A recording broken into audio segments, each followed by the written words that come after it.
अयोध्या विधानसभा जिस लोकसभा में आता है वो बीजेपी हार गई है, तो एक बड़ा संकेत जाता है कि बीजेपी जिन मुद्दों को लेकर चुनाव लड़ रही थी, अब जनता ने ये बता दिया कि अब जनता इस मुद्दे पे वोट नहीं करेगी, वो धर्म की राजनीति से ऊब चुकी है। अब वो चाहते हैं कि विकास और मुद्दों की बात हो, जो कांग्रेस और इंडिया महागठबंधन कर रहा था। और जिस तरह सीटें बढ़ी हैं इंडिया महागठबंधन की, वोट परसेंटेज भी अगर आप इंडिया और एनडीए कंपेयर करेंगे तो बहुत ज़्यादा इंडिया का गठबंधन का वोट परसेंटेज आया है, तो उससे उन्हें एक बूस्ट मिला है, हिम्मत आई है, उसी आत्मविश्वास से वो गुजरात में हराने की बात कह रहे हैं। कह रहे कि जनता ऊब चुकी है धर्म की राजनीति से। उन्होंने सही बोला कि अयोध्या में दिखा दिया जनता ने कि क्या करना चाहती है जनता। सबसे पहले कि अयोध्या में वर्ल्ड क्लास का एयरपोर्ट बना, वर्ल्ड क्लास का रेलवे स्टेशन बना, वर्ल्ड क्लास का कॉरिडोर बना। उसके बाद जनता ने बता दिया कि विकास उनके लिए मैटर नहीं करता है, जातिगत राजनीति उनके लिए सबसे ज़्यादा मैटर करती है। जातिगत और धार्मिक एक पक्ष की राजनीति कितना भी विकास कर लो, जैसे रामपुर गाँव में इतने आवास मिले लेकिन एक भी वोट नहीं मिला, तो यहाँ देश में सबसे बड़ी बात यूपी और बिहार में जो स्पष्ट करती है कि यहाँ जातिगत राजनीति और धार्मिक राजनीति से आगे राजनीति बढ़ी ही नहीं है। भले आप विकास के नाम पे कुछ भी दे दो, कुछ भी दे दो, आईआईटी की संख्या बढ़ा दो, एम्स की संख्या बढ़ा दो, लेकिन वोट तो देंगे हम जाति के आधार पे। अयोध्या सबसे बड़ा एग्जाम्पल है इसका। अब भाजपा भी ऐसे ही करेगी, विकास के नाम पे एक जातिगत सीट पे एक जातिगत पर्सन को खड़ा कर देगी और वहाँ से जीत जाएगा। Same form. तो अगर आप विकास की बात करें, अच्छी बात है, आपने बढ़िया बात की है, तो विकास तो कांग्रेस ने भी किया है। कौन कौन से? आईआईएम की स्थापना शुरुआती दौर में जो नेहरू जी के टाइम से अगर आप देखें, आईआईटी, इसरो बनाना और जो गेल, सेल और एलआईसी बनाना, जहां आप खड़े हैं, ये फिलहाल ये जो टाइल्स लगी है ये बनाना, नहीं ये उसने बनाई है, मैं इसकी बात कर रहा हूँ। तो कांग्रेस का भी तो जेन्युइन विकास है। इंदिरा गांधी ने जो न्यूक्लियर वहाँ पे जो परीक्षण किया था उसको भी तो मानना पड़ेगा आपको। तो एक दो बार वोट दिया आपने फिर कांग्रेस को इस हिसाब से। देखिए, सबसे पहले आपने वोट की बात कही। 1970 तक भारत में विपक्ष का नाम भी नहीं था। विपक्ष के पहले नेता रामसेवक सिंह 1969 में चुन के आते हैं। विपक्ष उससे कहते हैं एक तिहाई वोट मिल जाए। और आपने जो विकास की बात की, आईआईटी एम्स पे जो कांग्रेस छाती पीटती है, मैं आपको बता दूं कि आईआईटी एम्स जो इंस्टीट्यूट थे, यूनिवर्सिटी थी जो पहले बन गई थी। आप सर्च के लिए रुड़की इंजीनियरिंग कॉलेज 1846 में अंग्रेज बनाते हैं, आगे जाके आईआईटी रुड़की हो जाता है। एक मिनट, 1858 में मद्रास, पुणे और बॉम्बे की आईआईटी जो आजकल चल रही है यूनिवर्सिटियाँ आगे थी, आगे जाके आईआईटी का ब्रांच ऐड हो जाता है। सेम टाइम पे 1919 में बीएचयू बनता है, आगे जाके आईआईटी बीएचयू बन जाता है। 1875 में अलीगढ़ मुस्लिम यूनिवर्सिटी बन जाती है, आगे जाके उसको भी आईआईटी में तब्दील कर। दिल्ली यूनिवर्सिटी कब की बनी है? 1950 से पहले की बनती। कोलकाता यूनिवर्सिटी 1950 से पहले, पटना यूनिवर्सिटी 1950 से पहले। आईआईटी के 5 ऐसे इंस्टीट्यूट बता दे जो कि कांग्रेस ने बिल्डिंग भी बनाई हो और वो भी किया हो। खड़गपुर से लेकर रुड़की से लेकर मद्रास, पुणे, बॉम्बे, हर एक चीज आगे बनी हुई थी। बाद में अब आते हैं एम्स पे। 1999 से पहले भारत में मात्र एक एम्स था। 2003 में आप सर्च कर सकते हैं, अटल बिहारी वाजपेयी ने नागपुर में खड़े होकर, टाइम्स ऑफ इंडिया पे होगा भी, 3 अगस्त 2003 को बोला था कि हम 6 और एम्स बनाने वाले हैं। 1999 से पहले भारत में मात्र एक एम्स था 50 सालों की कांग्रेस के शासन में, लेकिन उसके बाद और एम्स बनता है। अब इसरो पे आते हैं। भारत में इसरो की स्थापना, एक मिनट, भारत में इसरो की स्थापना होती है 1969 में। भारत के सामने फिसड्डी सा देश पाकिस्तान भारत की इसरो से 8 साल पहले अपने सुपार्को का निर्माण करा लेता है। यहाँ भी हम पीछे जाते हैं। अब आते हैं पोलियो की वैक्सीन, जिसपे कांग्रेस इतना छाती पीटती है। दुनिया ने पोलियो वैक्सीन 1950 में बना लिया, साक्य को इसीलिए नोबेल पुरस्कार भी मिल गया। उसके बाद चेकोस्लोवाकिया और यूरोप के कई देश पोलियो मुक्त भी हो गए, और भारत उस पोलियो के एक अच्छे से मतलब विदेश का निर्णय लेते लेते 50 साल लगा देता है। 50 साल के बीच में जितने पोलियो से लोग मरे, उनकी जिम्मेवारी कौन लेगा? इसकी बात कौन करेगा? देखिए, देखो, सुन लो, इन्होंने कुछ बातें सही कही हैं, उसमें हम डिनाई, हम पढ़े लिखे लोग हैं, सही बात। इन्होंने नहीं, कुछ पुराने हमारे इंस्टीट्यूट थे जिनसे बीएचयू बताया, रुड़की जो है उसको आईआईटी का दर्जा बाद में दिया, और भी हो सकते हैं, मैं यहाँ पे आई अप्रिशिएट यू, ठीक है। लेकिन बहुत सारी संस्थाएं ऐसी हैं जो नई भी बनी हैं, जो शुरू में एकदम, जैसे आईआईटी दिल्ली की बात कर लें, ठीक है, या दिल्ली एयरपोर्ट है, क्या ये शुरू में ही क्या बीजेपी ने बना दिया?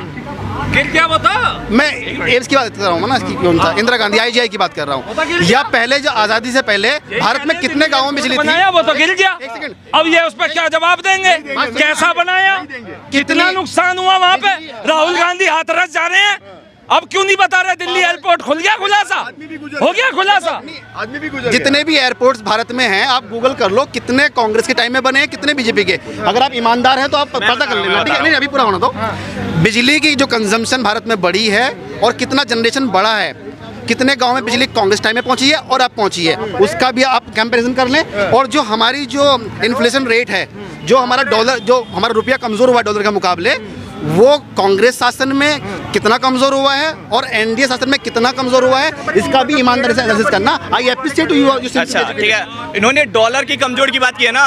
भारत में सब लोग सुन लो, भारत में 4 बार डॉलर का डिवेल्यूएशन हुआ है, अमूल्यन उसे कहते हैं। वो हुआ है 1919 से पहले हुआ है, और 1991 में भारत को 2 बार अपने डॉलर को डिवेल्यूएट करके उसका रेट मार्केट में घटाना पड़ा। आप एग्जांपल दे दिए, एक बार भाजपा सरकार ने डिवेल्यूएशन किया हो डॉलर को 82-83 पे अस्थिर करके रखा हुआ है। रिजर्व बैंक की रिपोर्ट है, आप जाके पढ़ते होंगे तो पढ़ लीजिए। दूसरा, इन्होंने इंस्टीट्यूट और एयरपोर्ट के बारे में जो बताया, मैं आपको बताता हूँ कि सबसे पहले कांग्रेस की एक छोटी सी कड़ी जो बहुत कम लोग जानते हैं, कांग्रेस का सबसे पहला निशान था 2 जोड़ी बैल। 1967-68 तक इनका 2 जोड़ी बैल रहा, लेकिन इंदिरा गांधी के आने की वजह से कांग्रेस 2 भागों में बट गई, और जो मेन कांग्रेस थी उसके नेता जाके जनता पार्टी में मिल जाते हैं, और जनता पार्टी को मिलता है जो पुराना चिन्ह था 2 जोड़ी बैल। यानी 1970 और 77 से पहले जितने विकास हुए हैं, जिन बड़े नेताओं ने किए, उन्होंने तो अपनी नई पार्टी बना ली, और कांग्रेस ने उसके बाद अपना हाथ छाप लिया। यानी कि जो भी IIT एम्स की बात करते हैं वो तो कांग्रेस के बड़े नेताओं ने बनाया। उन्होंने जनता पार्टी और आज भाजपा और बाकी पार्टियों में जाके मिल चुके हैं। यानी कांग्रेस जो नई है उसने तो कुछ नहीं किया, ना आज़ादी में योगदान दिया, ना कुछ किया। आप जो भी बात करते हैं, जो भी बड़ी नेता, वो तो आप ठीक है। देखो, ये ना इतिहास गिना रहे हैं, वो ठीक है अपनी जगह पे, इसका मतलब पढ़ते हैं। बात हो रही है कि कांग्रेस बुरी क्यों है इनकी नजर में, वो ये पॉइंट नहीं गिना पा रहे हैं। क्या पंडित नेहरू फ्रीडम फाइटर नहीं थे? क्या पंडित नेहरू के क्या पंडित नेहरू कांग्रेस पार्टी देश में इमरजेंसी ला सकती है, उसके बावजूद भी देश का एक एक नागरिक की पीढ़ी पर पीढ़ी उन कांग्रेस को कैसे वोट दे सकती है? इनका सवाल है कि कांग्रेस बुरी क्यों है आपकी नजर में? देखिए मेरे अच्छा देखो, जैसे इन्होंने कहा कि मैं कह रहा हूँ पंडित नेहरू का क्या रोल नहीं है भारत की आज़ादी में? बता रहा हूँ। पंडित नेहरू, सरदार वल्लभ भाई पटेल जी की प्रतिमा मोदी जी लगाते हैं गुजरात में, अच्छी बात है, लेकिन वो कांग्रेसी थे, सच्चाई है ना। पटेल जी से तो मोहब्बत करते हैं, लेकिन पटेल जी की पार्टी से मोहब्बत नहीं करते हैं। पटेल जी से मोहब्बत करते हैं, लेकिन पटेल जी की विचारधारा जो कांग्रेसी थी उससे मोहब्बत नहीं करते हैं। अगर पटेल जी से मोहब्बत थी तो सरदार वल्लभ भाई पटेल स्टेडियम का नाम बदल के नरेंद्र मोदी स्टेडियम क्यों किया? ये दोहरा रवैया क्यों है?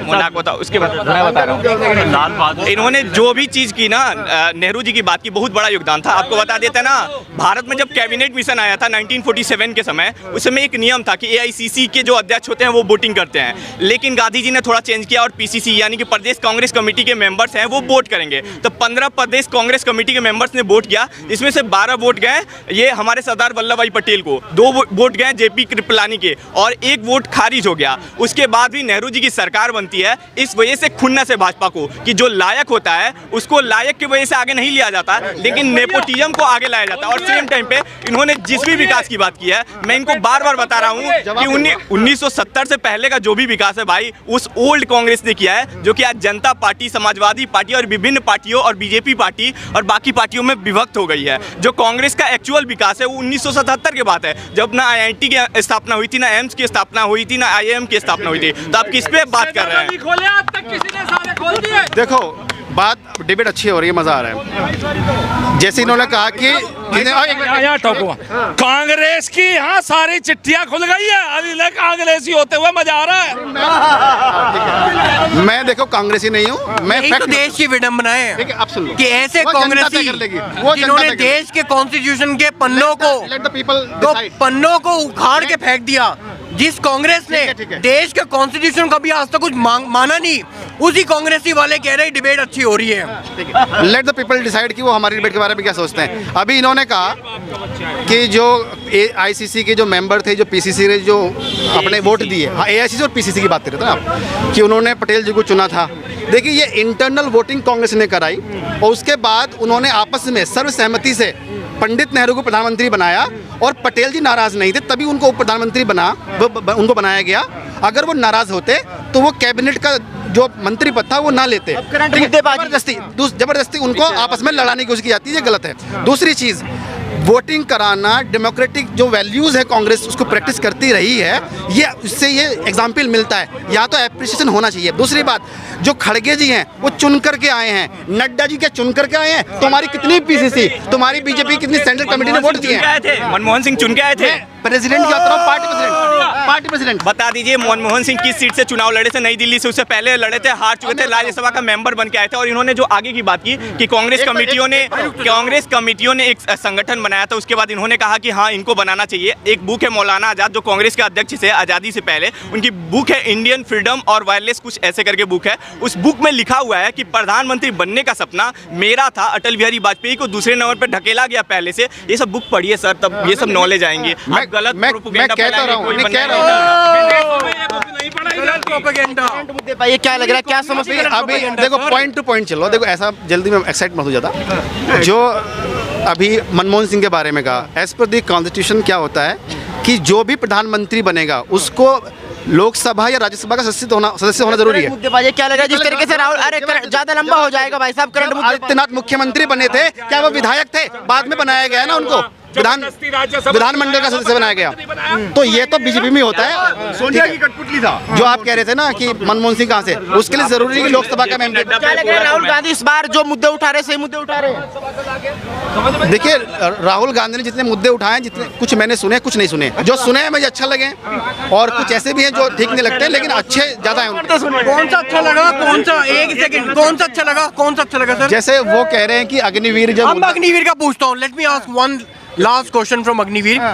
आप अग्निवीर की बात करते हो, आपकी आर्मी की नॉलेज होनी चाहिए।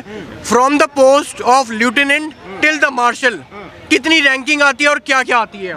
देखिए ये क्विज तो हो नहीं रहा आर्मी के, मैं आर्मी एग्जाम दे रहा। मैं अभी वही बात, यही बात कांग्रेसियों की है। कांग्रेसियों को पता कुछ होता नहीं क्या है। लग रहा है जैसे राहुल गांधी कह रहे हैं अग्निवीर को बंद कर देंगे आप? नहीं, ये तो राहुल गांधी के बयान की बात हो रही है ना। सर मैं आपसे यही पूछ रहा हूँ, आर्मी की नॉलेज होना पहले आपको जरूरी है, जब आप अग्निवीर पे आप टिप्पणी करो, राइट? अग्निवीर एक शब्द जानने से अग्निवीर का मतलब आपको नहीं समझ आएगा, अच्छा, ठीक है? अग्निवीर की क्या रिक्रूटमेंट प्रोसेस होती है, what is the need for Agniveer in this nation, Agniveer को क्यों लाया गया, और हर एक सोल्जर अग्निवीर होता है, ये आप समझ लो तो आपको पता चलेगा। राहुल गांधी ने कहा ईच एंड एवरीवन। जब आपके राहुल गांधी को यही नहीं पता कि हाउ मेनी क्या कहते हैं articles are in the constitution, what is the benefit of having the constitution, जब उसको ये तक नहीं पता, how would you expect the Rahul Gandhi to know about the Agniveer? We don't need to be expert at anything to make any comment. See, listen to me. Why do you think that you should not to be an expert to make any comment? No, let me ask you this. When the Congress is writing a constitution back in 1949, were they not the expert of writing the constitution?